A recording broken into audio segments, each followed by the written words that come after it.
अस्सलामुअलैकुम। आप देख रहे हैं यूट्यूब चैनल WS नॉलेज। आज की इस वीडियो में मैं आपको बताऊंगा कि सिग्निफिकेंस क्या है। अब एंटीबायोटिक जो रेजिस्टेंस मिक्रोब है ना, उनकी सिग्निफिकेंस क्या है। Isolation of antibiotic resistance microbes from water and soil is of immense importance. के हम जो ना आइसोलेट कर रहे हैं माइक्रोब्स को सॉइल से और वाटर से, पानी से और मिट्टी से जो हम अलहदा कर रहे हैं मिक्रोब्स को, उसकी इम्पोर्टेंस बहुत ज़्यादा इम्पोर्टेंस है। क्योंकि ह्यूमन का ना डायरेक्ट इंटैक्ट होता है, इंटरेक्ट जो है ना वो पानी के साथ है और मिट्टी के साथ है। तो हमारा काम या हमारा इंटरेक्शन जो ज़्यादा होता है वो पानी के साथ और मिट्टी के साथ होता है, क्योंकि हमने पानी को भी मिसाल का मतलब टच करना है और मिट्टी को भी करना है। तो इनके अंदर जो बैक्टीरिया हैं, जो रेजिस्टेंस हैं, उनको कंट्रोल करना बहुत लाजिम है, क्योंकि हम पानी से भी दूर नहीं रह सकते और मिट्टी से भी दूर नहीं रह सकते।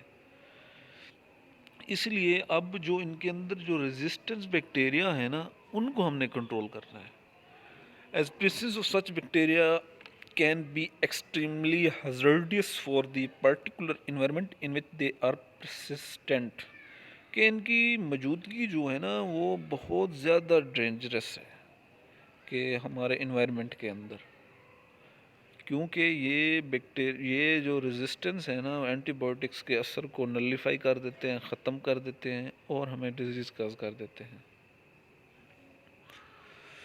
इसके अलावा presence of such bacteria in water can lead to outbreak of. अगर पानी के अंदर ऐसे बैक्टीरिया, रेजिस्टेंस बैक्टीरिया मौजूद हैं तो ये आउटब्रेक को कर सकते हैं। आउटब्रेक होती है एक वबा का बहुत ज़्यादा फैल जाना, कंट्रोल भी ना होना। और आउटब्रेक किस तरह से आती है? इस तरह से कि रेजिस्टेंस हो जाती है। अब इस पर कोई एंटीबायोटिक्स असर भी नहीं कर रहे। हम जो भी एंटीबायोटिक लेते हैं वो बैक्टीरिया को कुछ कह भी नहीं रही, ना उसकी ग्रोथ को रोक सकती है, ना उसको किल कर सकती है, कुछ भी नहीं कर रही होती। इस तरह से ये लाइफ थ्रेटनिंग डिजीज़ काज कर रहे हैं ये एंटीबायोटिक रेजिस्टेंट बैक्टीरिया। जो सबसे मेन अहम है, जो 10 डेंजरस एंटीबायोटिक बैक्टीरिया, जैसे कि नेज़ीरिया गुनेरिया हो गया, स्टेफिलोकोकस एरियस हो गया, ये मुख्तलिफ नीचे बैक्टीरिया दिए हुए हैं। ये जो ना रेजिस्टेंस के अंदर मेन रोल का अदा कर रहे हैं।